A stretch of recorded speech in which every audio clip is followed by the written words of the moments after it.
हर छोटे बड़े अपडेट के लिए सब्सक्राइब करें हापुड़ हलचल को और बेल आइकन दबाना ना भूलें। नमस्कार, स्वागत है आपका हापुड़ हलचल में। मैं हूं आपके साथ Shubhangi Agarwal. Jeans pant fashion का प्रतीक मानी जाती है। कई मनमोहक रंगों में उपलब्ध जीन्स को हर आयु वर्ग के स्त्री पुरुष बड़े उत्साह से स्टाइलिश दिखने के लिए पहनते हैं। लेकिन जीन्स का पहनावा मूल रूप से कारखानों में काम करने वाले श्रमिकों और नाविकों से संबंध रखता है। औद्योगिकरण के बाद यूरोप में कामगारों और नाविकों के लिए ऐसे परिधानों की ज़रूरत महसूस की गई जो मजबूत हों और देर से फटें।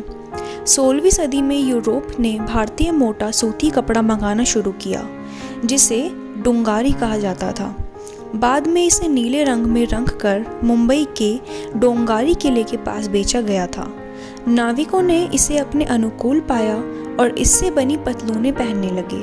कंधे से लेकर पजामे तक का यह परिधान डंगरी कहलाता है। लगभग ऐसा ही परिधान कार्गो सूट होता है, जिसे नाविक और वायु सेवाओं के कर्मचारी पहनते हैं। डंगरी के कपड़े और जीन्स में फ़र्क यह है कि जहां डंगरी में धागा रंगीन होता है, वहीं जीन्स को तैयार करने के बाद रंगा जाता है। आमतौर पर जीन्स नीले, काले और ग्रे शेड्स में होती है। इन्हें जिस नील से रंगा जाता था वह भारत या अमेरिका से आती थी, पर जीन्स का जन्म यूरोप में हुआ।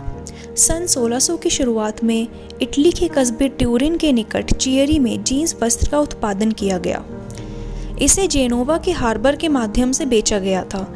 जेनोवा एक स्वतंत्र गणराज्य की राजधानी थी, जिसकी नौसेना काफ़ी शक्तिशाली थी। इस कपड़े से सबसे पहले जेनोवा की नौसेना को नाविकों की पैंट्स बनाई गई। नाविकों को एक ऐसी पैंट की ज़रूरत थी जिन्हें सूखा या गीला भी पहना जा सके। इन जीन्सों को सागर के पानी से एक बड़े जाल में बांधकर धोया जाता था। समुद्र के पानी उनका रंग उड़ाकर उन्हें सफ़ेद कर देता था। इस तरह कई लोगों के अनुसार जीन्स नाम जेनोवा पड़ गया। जीन्स बनाने के लिए कच्चा माल फ्रांस की निम्स शहर से आता था, जिसे फ्रांसीसी में डेनिम कहते थे। इसीलिए इसके कपड़े का नाम डेनिम पड़ गया। 19वीं सदी में अमेरिका में सोने की खोज का काम चला। उस दौर को गोल्ड रश कहते हैं। सोने की खानों में काम करने वाले मजदूरों के लिए भी मजबूत कपड़ों के परिधान की जरूरत थी। सन 1853 में लियोब स्ट्रॉस नाम के एक व्यक्ति ने थोक में वस्त्र सप्लाई का कारोबार शुरू किया। लियोब ने बाद में अपना नाम लियोब से बदलकर लेवाई स्ट्रॉस कर दिया। लेवाई स्ट्रॉस को जैकब डेविस नाम के एक व्यक्ति ने जीन्स नामक पतलून की पॉकेटों को जोड़ने के लिए मेटल की रिवेट इस्तेमाल करने की राय दी। डेविस इसे पेटेंट कराना चाहता था, पर इसके लिए उसके पास पैसा नहीं था। वर्ष 1873 में लेवाई स्ट्रॉस ने कॉपर के रिवेट वाले वेस्ट ओवर ऑल बनाने शुरू किए। तब तक अमेरिका में जीन्स का यही नाम था। वर्ष 1886 में लेवाई स्ट्रॉस ने इस पतलून पर चमड़े के लेबल लगाने शुरू कर दिए। इन लेबलों पर दो घोड़े विपरीत दिशाओं में जाते हुए एक पतलून को खींचते हुए दिखाई देते थे।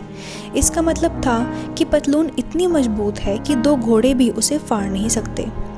20वीं सदी में हॉलीवुड की काउबॉय फिल्मों ने जीन्स को काफ़ी लोकप्रिय बनाया, पर यह फैशन में 20वीं सदी के 8वें दशक में ही आई। तो ये था जीन्स पैंट की हिस्ट्री।